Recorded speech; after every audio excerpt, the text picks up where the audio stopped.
एक समय की बात है जब एक छोटे से शहर में एक गरीब बस्ती में एक बहुत ही गरीब परिवार रहता था। उस परिवार में जगन, उसकी पत्नी सुशीला और उनके दो बच्चे पिंकी और छोटू रहते थे। जगन एक दुकान पर साफ सफाई का काम करता था और उसी से अपने घर का खर्च चला रहा था।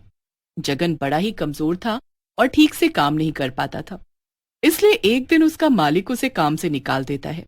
जगन बड़ा उदास हो जाता है और उदास होकर घर वापस आ जाता है। उसे ऐसे देख उसकी बीवी उससे पूछती है, क्या हुआ जी, आज जल्दी कैसे आ गए? बड़े परेशान दिख रहे हो, तबीयत तो ठीक है ना? हाँ, तबीयत तो ठीक है, बस मालिक ने काम से निकाल दिया। क्या? काम से निकाल दिया? पर क्यों? ऐसे कैसे निकाल दिया? मैं इतना कमजोर हूँ कि ठीक से काम नहीं कर पा रहा था, तो बस मुझे काम से निकाल दिया। अब हम क्या करेंगे? पहले ही इतने बुरे दिन चल रहे थे और अब ये सब। कोई नहीं, मैं कल जाकर नया काम ढूंढता हूँ। अगले दिन जगन काम ढूंढने के लिए निकल पड़ता है। वो एक एक दुकान पर जाकर काम मांगता है, पर उसे कहीं काम नहीं मिलता। जगन बड़ा परेशान हो जाता है कि आखिर अब वो अपने घर का खर्चा कैसे चलाएगा। वो शाम को थक हार कर वापस घर लौट आता है। अब घर आकर उसकी पत्नी उससे फिर से पूछती है कि उसे कोई काम मिला। जब जगन उसे बताता है कि उसे कहीं कोई काम नहीं मिला, तो वो भी बड़ी परेशान हो जाती है। दोनों आपस में बात कर ही रहे होते हैं कि तभी सुशीला उसे बताती है कि पड़ोस के राजू का एक्सीडेंट हो गया है। दोनों उसी वक्त राजू के घर उसे देखने जाते हैं। अरे, ये एक्सीडेंट कैसे हो गया? अरे, मैं रिक्शा चला रहा था तो बस सामने से एक बाइक वाले ने टक्कर मार दी। मैं सीधा खंबे में जाकर टकराया और वहीं गिर पड़ा। पैर में फ्रैक्चर आया है और डॉक्टर ने बोला है 6 महीने तक आराम करो। ओह, ये तो बहुत बुरा हुआ। अब तुम क्या करोगे? अरे, मैं अकेला रहने वाला आदमी, मैं अपने गांव चला जाऊंगा। वहां अपनी जमीन है और सब हिसाब किताब बढ़िया है। अब मैं यहाँ वापस नहीं आऊंगा। अच्छा, तो ये तो अच्छी बात है। तुम वहाँ अपना ध्यान रखना। हाँ बिल्कुल। पर तुम एक बात बताओ, तुम्हें तुम्हारे मालिक ने नौकरी से निकाल दिया, मुझे भाभी बता रही थी सुबह। हाँ भाई, क्या करूं समझ नहीं आ रहा। बहुत काम ढूंढा पर कहीं मिल ही नहीं रहा। तो एक काम करो ना भाई, मैं तो यहाँ से जा ही रहा हूँ, तो तुम मेरा रिक्शा रख लो। देखो, आज थोड़ा टूट फूट गया है तो इसे ठीक करवा लेना। मेरे तो किसी काम का नहीं है। अरे, पर मेरे पास इसको खरीदने के लिए पैसे नहीं हैं। क्यों शर्मिंदा करते हो भाई? भाभी और तुमने हर मुश्किल में मेरा साथ दिया, बीमारी में खाना बना बना कर दिया। ये रिक्शा तुम रखो बस, और अब कुछ बोलना मत। हाँ।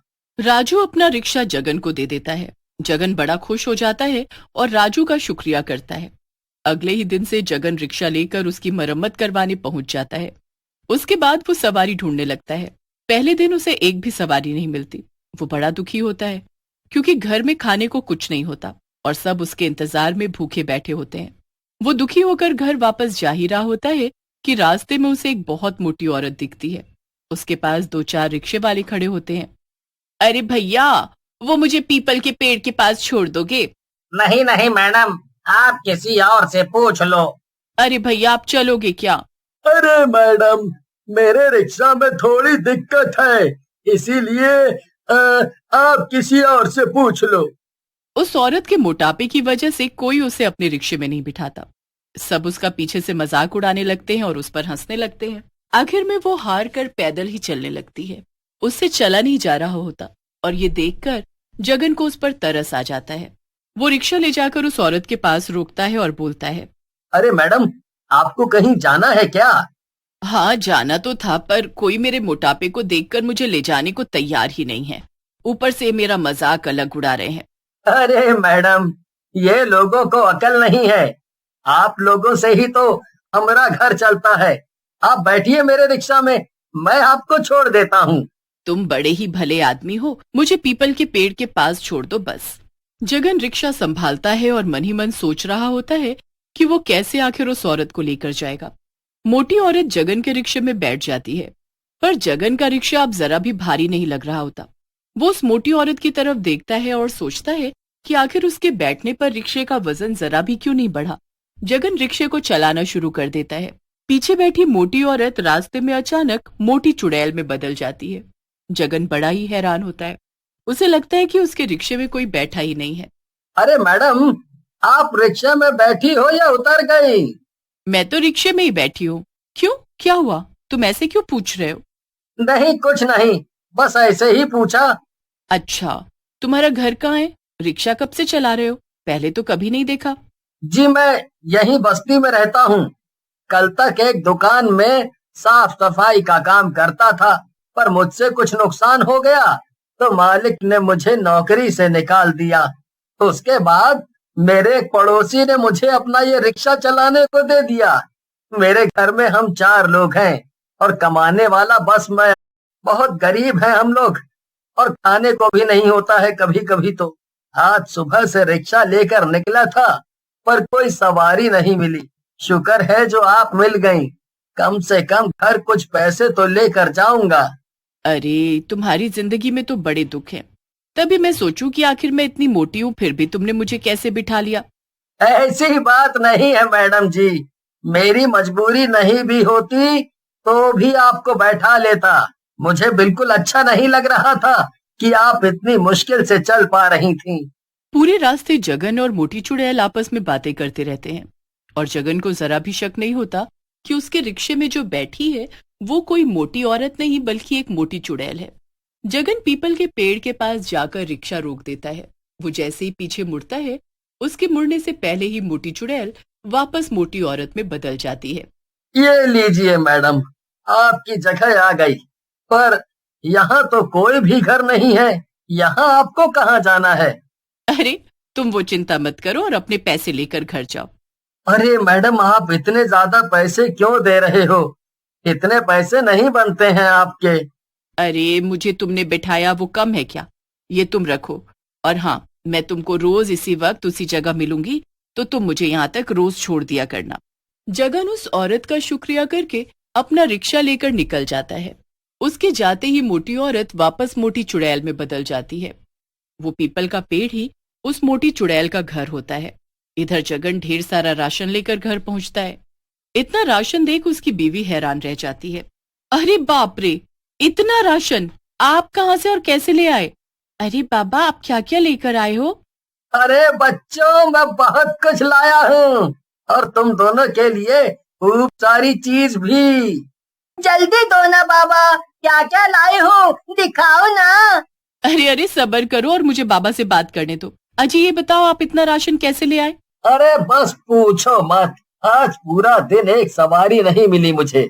पर जब दुखी होकर मैं घर वापस आ रहा था तो देखा एक बहुत मोटी औरत रिक्शा ढूंढ रही थी। कोई भी उसको देखकर रिक्शे में बैठाने को तैयार ही नहीं था। बेचारी से चला भी नहीं जा रहा था। मुझसे तो उसकी ये हालत देखी नहीं जा रही थी तो मैंने उसे अपने रिक्शा में बैठा लिया। पहले तो मैं डरा हुआ था कि आखिर मैं रिक्शा चलाऊंगा कैसे, क्योंकि मैं तो पहले ही इतना कमजोर सा हूँ। पर अजीब बात ये हुई कि उसके बैठने से रिक्शे में कोई वजन ही नहीं पड़ा। अरे, ऐसा कैसे हो सकता है? पता नहीं, मुझे समझ ही नहीं आया। और वो औरत पीपल के पेड़ के पास उतर गई। वहां तो कोई घर भी नहीं है। और हाँ, जाते जाते वो मुझे इतने सारे पैसे दे गई। बोल रही थी कि रोज मुझे वो उसी जगह मिलेगी और रोज उसी पीपल के पेड़ के पास छोड़ना है। क्या बोलूं, समझ ही नहीं आ रहा। बड़ी अजीब औरत है, पर जो भी है, बड़ी भली औरत थी। अब अगले दिन जगन फिर से रिक्शा लेकर निकल पड़ता है कि तभी उसे फिर से वो मोटी औरत दिख जाती है। अरे रुको! ये तो कल वाली औरत है। जगन उस मोटी औरत को देखकर रिक्शा रोक लेता है। मैं कब से रिक्शा ढूंढ रही थी। अच्छा हुआ तुम मिल गए। चलो, अब जल्दी से मुझे उसी पीपल के पेड़ के पास छोड़ दो। मोटी औरत जगन के रिक्शे में चढ़कर बैठ जाती है। इस बार भी जगन को रिक्शा बिल्कुल हल्का महसूस होता है। जगन रिक्शा चलाता रहता है और वो मोटी औरत पीछे बैठे हुए कब मोटी चुड़ैल में बदल जाती है उसे पता भी नहीं चलता। पूरे रास्ते वो जगन से बातें करते हुए अपने पीपल के पेड़ के पास पहुंच जाती है। और उतरने से पहले अपना भेस बदल लेती है। जाते जाते वो फिर जगन को ढेर सारे पैसे देती है। अब रोज जगन के साथ ऐसा ही होने लगता है। वो मोटी चुड़ैल भेस बदल कर रोज उसे मिलती और रोज उसी पेड़ के पास जाती। एक रात जगन उस औरत को पेड़ के पास छोड़कर वापस आ रहा होता है तो देखता है कि उसके सामान की थैली गायब है। अरे, मेरी थैली कहाँ गई? लगता है वो औरत जब उतरी थी तो वहीं गिर गई। मैं अभी वापस जाकर देखता हूँ। जगन जल्दी से वापस जाकर देखता है, पर दूर से ही जो नजारा उसे देखने को मिलता है उसके तो हाथ पैर ही कांपने लगते हैं। ये मैं क्या देख रहा हूँ? क्या ये सच है या मेरा वहम? जगन जल्दी से अपना रिक्शा लेकर निकल जाता है। अजी क्या हुआ? ऐसे क्यों हाँफ रहे हो जैसे कहीं भूत देख लिया हो? भूत नहीं, चुड़ैल। ये क्या बोल रहे हो? पता है, जिस मोटी औरत को मैं रोज पीपल के पेड़ के पास छोड़ता हूँ वो दरअसल एक मोटी चुड़ैल है जो उस पीपल के पेड़ पर ही रहती है। इसीलिए वो वहाँ के लिए रोज रिक्शा करती है। सुशीला को तो जगन की बातों पर यकीन ही नहीं होता, पर फिर काफी देर बाद उसे समझ में आता है कि जगन जो बोल रहा है वो सच है। जगन सुशीला को वापस उस रास्ते पर जाने के लिए मना करता है, पर सुशीला उससे बोलती है, तुम पागल हो क्या? एक बात बताओ, वो तुम्हारा कोई नुकसान कर रही है क्या? वो तो तुमने पहले दिन उसे रिक्शे में बिठाया तो वो तुम्हारी मदद कर रही है। तुम भूल जाओ कि वो चुड़ैल है। जैसे रोज जाते हो वैसे ही जाया करो और उसे रोज उसके पीपल के पेड़ के पास छोड़ दिया करो। तुम्हारी तो बस की भी नहीं रिक्शा चलाना, तो सोचो क्या ही करोगे। हाँ, बोल तो तुम सही रही हो।